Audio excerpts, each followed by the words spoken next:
So how should we study human society? I mean, really think about it. Is it a science? Like chemistry or physics?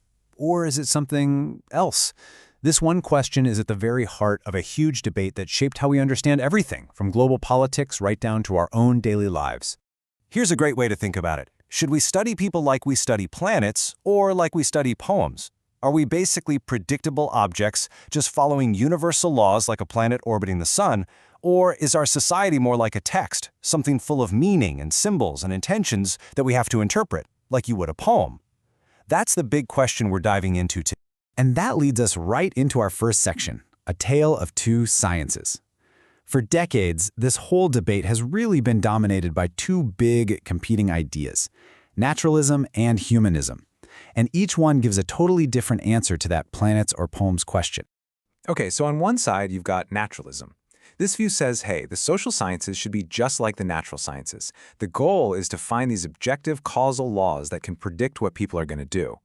But on the other side, you have humanism. And this view argues that no, humans are different. We act based on beliefs and values and what things mean to us. So to really understand society, you can't just watch what people do. You have to get in there and interpret what it all means to them.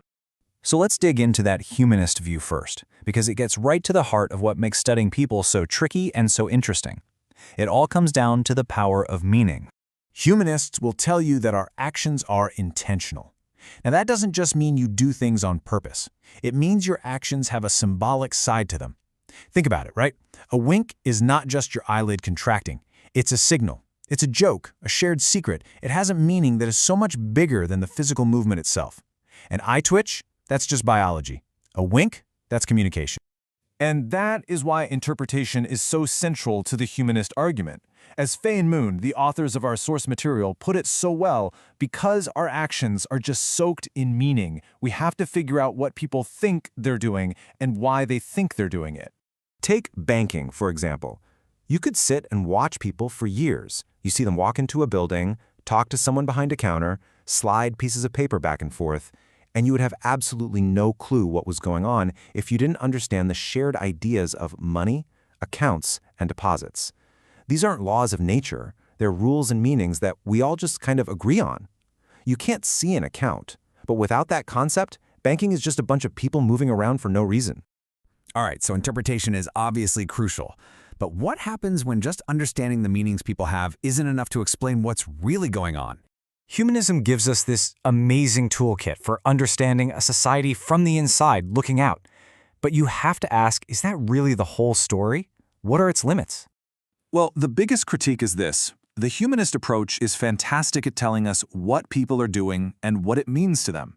But it really struggles to explain the bigger picture. Why do certain social patterns pop up in the first place? Or why do they stick around, even when nobody seems to want them to? For that, you need something more. You need a theory. And social science theories, they're a whole different animal.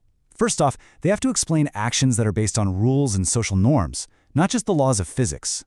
Second, a good theory can't just be some abstract thing. It has to actually connect to how people on the ground see their own world. And third, just like a natural science, these theories all work within bigger frameworks. We call them paradigms that guide the research. And this brings us to what might be the toughest challenge of all, one that really pushes both naturalism and humanism to their breaking points. And that is the challenge of critique. Just think about this for a second.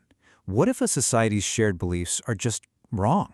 What if an entire group's understanding of their own problems is actually a kind of collective delusion that stops them from seeing what's really causing their issues?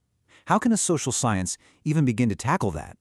The source gives us a really powerful and kind of chilling example, the European witch craze. Now, if you were a humanist investigator back then, you could interpret the beliefs of the accusers. And you know what? Their worldview made sense on its own terms. They genuinely believed in witches and demons. But just interpreting those beliefs would cause you to completely miss the real story. You couldn't explain why the persecutions suddenly exploded, why they happened in certain places, or how the accusations were used to keep social order and punish people who stepped out of line. To understand the witch craze, you need a theory that can see beyond what the participants believed about themselves and analyze the real social forces that were at work. And that's the key. A real, adequate social science has to be able to critique a society's beliefs, not just describe them. So, if neither of these approaches works on its own, where does that leave us? Well, the answer isn't to just pick a side. It's to try and build something new, something that takes the best of both worlds. Here's the core problem in a nutshell. Naturalism, in its search for those universal laws, totally ignores the meanings that make us human. But humanism can get trapped by those very same meanings, unable to see when those beliefs might be wrong or what social forces created them. They're like two incomplete halves of a whole picture. So, what's the solution? Fay and Moon argue that a really good social science has to do three things at once. First, it's got to be interpretive. You have to start by understanding the meanings people live by. Next, it must be theoretical, developing real, causal theories to explain why societies look the way they do. And finally, and this is the big one, it has to be critical. It needs to have the power to question whether a society's own story about itself is actually true. And that leaves us with one last, pretty powerful question, It's one thing to apply this critical lens to witch hunts from centuries ago. But if a good social science has the power to see the collective blind spots in other societies, what might it reveal about the unexamined beliefs that are shaping our own world right now?